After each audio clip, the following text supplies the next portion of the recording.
అందరికీ నమస్కారం. ప్రణయ్ సాగరం పార్ట్ 70. సామ్రాట్ అక్షర్ కోసం దారిలో చూసుకుంటూ వస్తుంటే అటు నుండి అభయ్ కూడా వస్తాడు. సామ్రాట్ను చూసిన అభయ్, సామ్రాట్ దారిలో అక్షర్ ఏమైనా కనిపించిందా అని అడుగుతాడు. సామ్రాట్, లేదభయ్, నేను కూడా తన కోసమే చూస్తూ వస్తున్నా. నైట్ ఇద్దరే కలిసే కదా పొలం దగ్గరికి వెళ్ళారు అని అడుగుతాడు. అభయ్, తను రూమ్లో పడుకుంది సామ్రాట్, నేను మంచి మీద పడుకున్నాను. పొద్దున్నే లేచి కిందకు వచ్చి రూమ్లో చూస్తే తను కనిపించలేదు అంటాడు. సామ్రాట్, తనకి అవా అని అడుగుతాడు. అబ్బాయి, తన ఫోన్ ఇంట్లోనే పెట్టింది, నైటు తనతో తీసుకురాలే సామ్రాట్ అని అంటాడు. సామ్రాట్, ఇంటికి రాలేదు, దారిలో కనిపించలేదు, మరి ఎక్కడికి వెళ్ళినట్లు అనుకుంటూ ఉండగానే అబ్బాయి ఫోన్కి కాల్ వస్తుంది. డిస్ప్లేలో నెంబర్ చూసి సామ్రాట్ వైపు కంగారుగా చూస్తుంటే, సామ్రాట్, ఏమైంది అభయ్, ఎవరు కాల్ చేశారు, ఎందుకంత టెన్షన్ పడుతున్నావు అని అడుగుతాడు. అభయ్ స్పీకర్ ఆన్ చేసి, ఎందుకు కాల్ చేశావు అంటాడు కోపంగా. శాంతి నవ్వుతూ, ఏంటబ్బాయ్, నీ అక్షర కోసం చాలా వెతుకుతున్నట్టున్నావు, తను ఎక్కడ నీకు కనిపించినట్లేదు. నా అక్షరం అంటావు, నా ప్రాణం అంటావు, ఇలానేనా మరి నీ ప్రాణాన్ని చూసుకునేది? తనకే ప్రాణగండం ఉంది అనేది మర్చిపోయి ఇలా కేర్లెస్గా తను వదిలేస్తే ఎలా? చూడు, ఇప్పుడు నీ వల్ల నీ మరదలకి సారీ ఇప్పుడు తను నీ భార్య కదూ, నీ దగ్గర ఉన్నందుకు నీ ప్రియమైన భార్య ఒక్కరోజుకే కనిపించకుండా పోయింది. అసలు ప్రాణాలతో ఉందో లేదో, ఒకవేళ ప్రాణాలతోనే ఉందే అనుకో, ఇప్పుడు తనకేమైనా అయితే ఎవరిది రెస్పాన్సిబిలిటీ? ఇంత అజాగ్రత్తగా ఉన్నావు అని, నీ వల్లే నీ భార్యకి ఇలా అయ్యిందని అక్షర వాళ్ళ పెదనాన్నకి, మీ మేనత్తకి, అదే నీ భార్య అమ్మకి తెలిసిందే అనుకో, ఏంటంటావు నీ పరిస్థితి అంటుంది. అభయ్ కోపంగా, ఏయ్, తనకి చిన్న గాయమైనా నిన్ను మామూలుగా వదలనే, నరకం చూపించి మరీ చంపుతాను అంటాడు. శాంతి గట్టిగా నవ్వుతూ, ఏంటభయ్ ఇది, నీ భార్య బ్రతికే ఉందో లేదో వెతుక్కోకుండా నన్ను బెదిరిస్తూ కూర్చుంటావు ఏంటి? వెళ్ళి దాన్ని ఎత్తుక్కో అని కాలు పెట్టేస్తుంటే, అభయ్, ఏయ్, మర్యాదగా అక్షర ఎక్కడుందో చెప్పు అని అడుగుతాడు. శాంతి, అయ్యో అభయ్, నీకు ఆల్రెడీ చెప్పాను, దాన్ని పెళ్లి చేసుకోకు, కాదని చేసుకుంటే అది చస్తుంది అని. నువ్వు విన్నావా? వినకుండా దాని ప్రాణం గురించి ఆలోచించకుండా చప్పున తాళి కట్టేసి పెళ్ళాన్ని చేసేసుకున్నావు, అంతేనా? అదేదో పెద్ద పొడి చేస్తుంది, చంపేస్తుంది, నీ అంతు చూస్తుంది అన్నట్లు బెళ్ళపిచ్చి నా వార్నింగ్ లెక్క చేయకుండా ధైర్యంగా ఉన్నావు. చివరికి ఏమైందో చూడు, నా భార్య నాకు ధైర్యం అన్నావు, ఇప్పుడేమో ఆ ధైర్యాన్ని ఇలా నెగ్లెక్ట్ చేసి దూరం చేసుకుంటున్నావు. ఎంత ఫన్నీగా ఉందో తెలుసా అని నవ్వుతుంటే, సామ్రాట్ మాట్లాడబోతుంటే అభయ్ మాట్లాడొద్దు అని సైగ చేస్తాడు. అభయ్, ఇప్పుడు అక్షర్ ఎక్కడుందో చెప్తావా చెప్పవా అంటూ కోపం వస్తున్నా కూల్గా మాట్లాడటాన్ని ట్రై చేస్తుంటే, శాంతి, వరేవా, నిజంగా నువ్వు సూపర్ యాక్టర్ అభయ్, ఇంతసేపు చంపేస్తాను అది ఇదని నా మీద ఎగిరావు, ఇప్పుడేంటి అంత నెమ్మదిగా మాట్లాడుతున్నావు? ఓ, నీ పెళ్ళానికి ఏమవుతుందా ఏమో అనే భయం స్టార్ట్ అయిందా? నేను చెప్పినప్పుడే వినుంటే ఇప్పుడు ఇంత టెన్షన్ పడే అవసరం కానీ, భయపడే అవసరం కానీ వచ్చేది కాదు కదా అని అవుతుంది. సామ్రాట్ కోపంగా పక్కనే ఉన్న చెట్టును గట్టిగా చేత్తో కొట్టేస్తాడు. అభయ్ తనను చూసి ప్లీజ్ అని సైగ చేసి శాంతితో, అసలు నీ ప్రాబ్లం ఏంటి, ఏం కావాలి నీకు, ఎందుకు ఇలా చేస్తున్నావు, అక్షర్ అంటే ఎందుకు నీకు అంత కోపం అని అడుగుతాడు. శాంతి, ఇలా అడిగావు బాగుంది, నా ప్రాబ్లం ఏంటని అడిగావు కదా, నా ప్రాబ్లం నీ భార్య ఏం కావాలి అన్నావు కదా, అది లాస్ట్లో చెప్తా. ఇకపోతే అక్షర్ అంటే ఎందుకంత కోపం అన్నావు కదా, అది నాకు నీ భార్య మధ్య ఉన్న ప్రాబ్లం, సో అది నీవు తెలుసుకుని కూడా ఏం చేయలేవు అబ్బాయి. కాబట్టి దీని గురించి ఎక్కువ ఆలోచించకుండా నీ భార్యను కాపాడుకునేది ఎలా అని ఆలోచించు. నీ అక్షర నీకు ప్రాణాలతో కావాలి అంటే నువ్వు ఒక పని చేయాలి అంటుంది. అబ్బాయి, ఏం చేయాలో చెప్పు, కానీ తను మాత్రం సేఫ్గా ఉండాలి అంటాడు. శాంతి, అది నీ చేతుల్లోనే ఉంది అబ్బాయి అంటుంది. అభయ్, నేనేం చేయాలో చెప్పి ఈ సోదంతా ఎందుకు అంటాడు విసుగ్గా. శాంతి, అబ్బో, అక్షర్ని చూడాలని చాలా తొందరగా ఉన్నావే, సరే చెప్తున్నా విను, నువ్వు చేయాల్సింది ఒకటే, తర్వాత నీ భార్య నీకు సేఫ్గా ఇంటికి వస్తుంది, వచ్చాక మళ్ళీ మాట తప్పకూడదు, నువ్వు ఎంతో ఇష్టపడి పెళ్లి చేసుకున్న నీ భార్యకి నువ్వు విడాకులు ఇచ్చేయి, సింపుల్ అంటుంది. అభయ్, వాట్, నీకేమైనా పిచ్చా, ఏం చెప్తున్నావో నీకు అర్థమవుతుందా అంటాడు.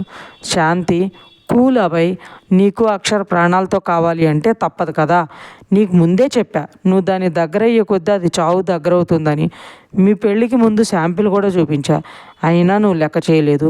ఇప్పుడైనా నేను చెప్పినట్లు విని దానికి విడాకులు ఇచ్చావు అనుకో, కనీసం అది నీ కళ్ళ ముందర ప్రాణాలతో అయినా ఉంటుంది అంటుంది.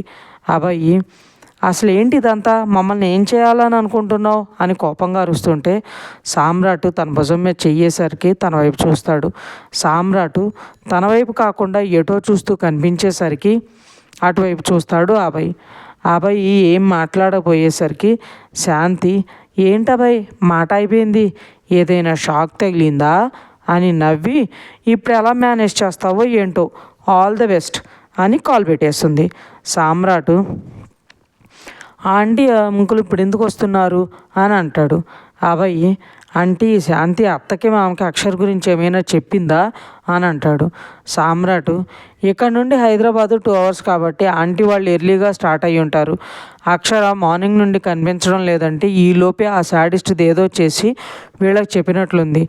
ఆంటీకి ముందే నువ్వంటే కోపం, అలాంటిది ఇప్పుడు అక్షర కనిపించకపోతే ఎంత పెద్ద ఇష్యూ చేస్తుందో ఏమో.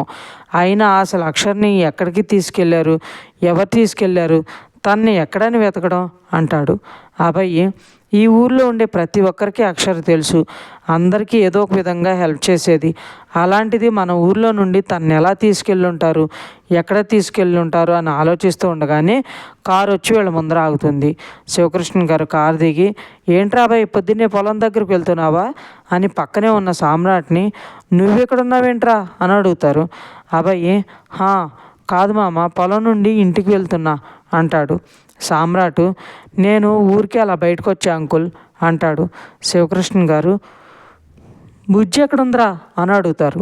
అభయ్, అది మామ అని నాన్స్తుంటే శివకృష్ణ గారు, ఏం లేదురా, మీ అత్త బుజ్జిని చూడాలి వెళ్దాం పదా అని లాక్కుని వచ్చింది. కొత్తగా పెళ్ళయింది, మిమ్మల్ని డిస్టర్బ్ చేయడం ఎందుకులే అంటే కూడా వినలేదు అంటారు. అభయ్ మనసులో, ఇంత సడన్గా అత్త ఎందుకు ఇలా వచ్చింది, మొన్నటి వరకు నా మీద అరిచి గొడవపడి ఆ ప్రణీత్ గారితో వెళ్ళిపోయింది కదా, వెళ్ళే ముందు కూడా నీ తాళి తీయించుకుంటారా అని బుజ్జికి చెప్పి మరీ వెళ్ళింది కదా అని ఆలోచిస్తుంటే పావని గారు కారద్దాలు దించి, ఇక్కడే మాట్లాడతారా లేక ఇంటికి వెళ్ళేది ఏమైనా ఉందా అని అరుస్తారు. శివకృష్ణ గారు, వస్తున్న పావని, మన అక్షర అన్నయ్య ఇంట్లో ఉందో వాళ్ళ ఇంట్లోనే ఉందో కనుక్కోవాలి కదా అంటారు. పావని గారు, తెలుసుకోకపోతే ఏంటంట, 4 అడుగులు వేస్తే బావగారి ఇల్లు వస్తుంది, అక్కడికి వెళ్ళి చూస్తే సరి, దాన్ని ఇలా రోడ్డు మీద నిలబడి ముచ్చట్లు పెట్టడం అవసరమా అంటారు.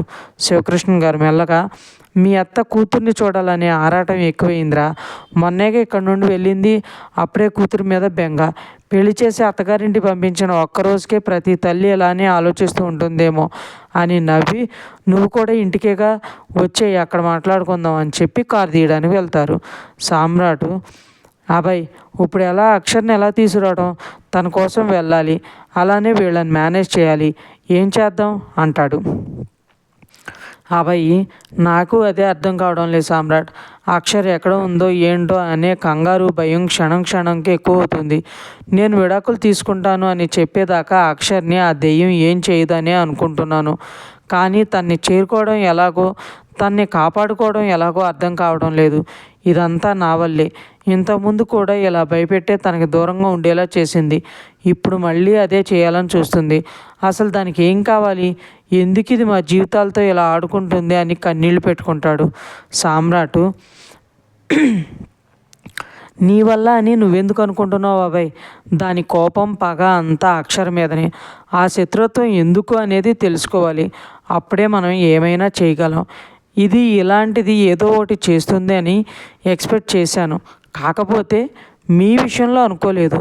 ఎలాగో మీ పెళ్ళి అయిపోయింది కాబట్టి చైత్రిక విషయంలో ఏదో ఒకటి చేసి మిమ్మల్ని బెదిరిస్తుంది, మీ ఇద్దరిని దూరం చేస్తుంది అనుకున్నాను. బట్ అది మళ్ళీ అక్షర్నే టార్గెట్ చేసింది. ఈ అక్షర్ ప్రతిసారి తన మాటలతో దాన్ని ఏమనకుండా, దాన్ని ఏం చేయనివ్వకుండా నా చేతులు కట్టేసి చేతకాని వాడిని చేస్తూ వచ్చింది.